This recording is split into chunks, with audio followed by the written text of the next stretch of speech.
Have you ever wondered what sounds fill your house while you're asleep? The creaks and groans of a settling home, the hum of the refrigerator, maybe the distant sound of a passing car. For one couple, their curiosity about the sounds of the night led to a discovery far more unsettling than they could have ever imagined. Let me tell you their story.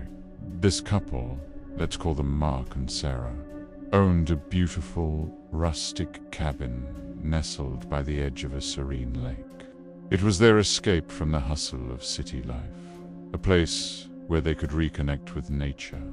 They loved listening to the sounds of the wilderness at night, the hooting of owls, the chirping of crickets, the gentle lapping of water against the shore. One weekend, they decided to take this fascination a step further. They had a high-quality digital recorder and thought, why not leave it running overnight? They wanted to capture a clean audio recording of the nocturnal wildlife, a sort of natural soundscape they could listen to back in the city. So, they set the recorder on the nightstand in their bedroom, pressed record, and drifted off to sleep, dreaming of the peaceful sounds they'd capture. The next morning, they woke up feeling refreshed. The sun was streaming through the windows, birds were singing, and the lake was sparkling. They made coffee and sat down, excited to listen back to their recording. Mark plugged his headphones into the recorder and hit play. The first few hours were exactly what they expected. The familiar, soothing symphony of the night.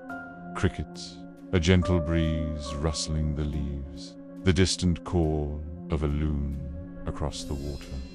It was perfect. They listened for a while, smiling, pleased with their little experiment. Mark was about to fast forward through the rest of the night, assuming it would all be much of the same. But Sarah stopped him. "Let's just listen to the whole thing," she said. "You never know what we might have missed." It's a good thing she did. They continued to listen as the hours of the night ticked by on the recording. Everything was normal until the timestamp hit 2:32 a.m. Suddenly, a new sound cut through the ambient noise of the night.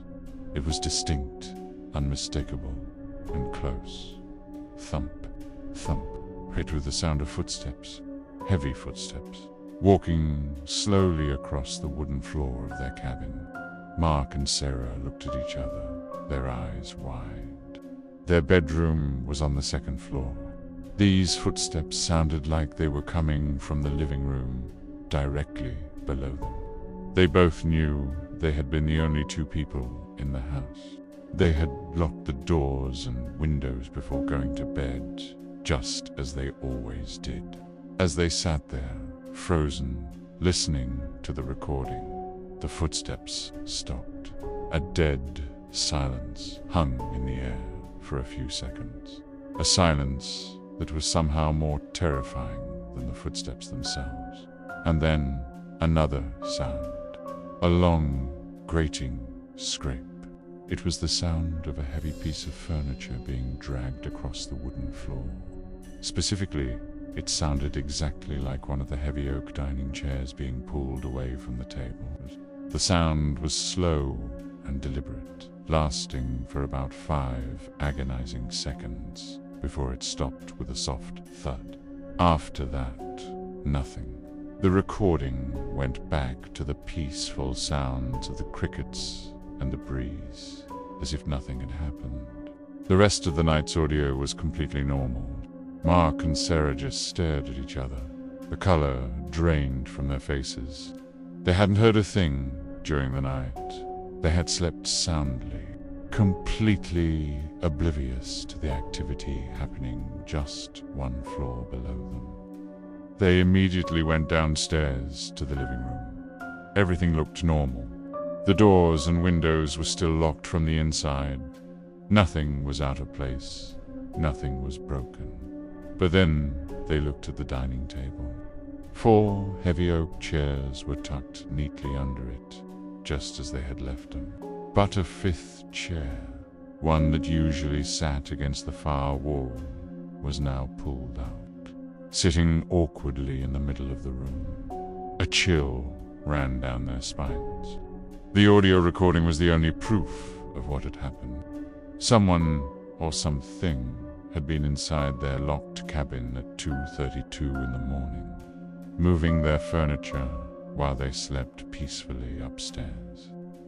They never spent another night in that lake house.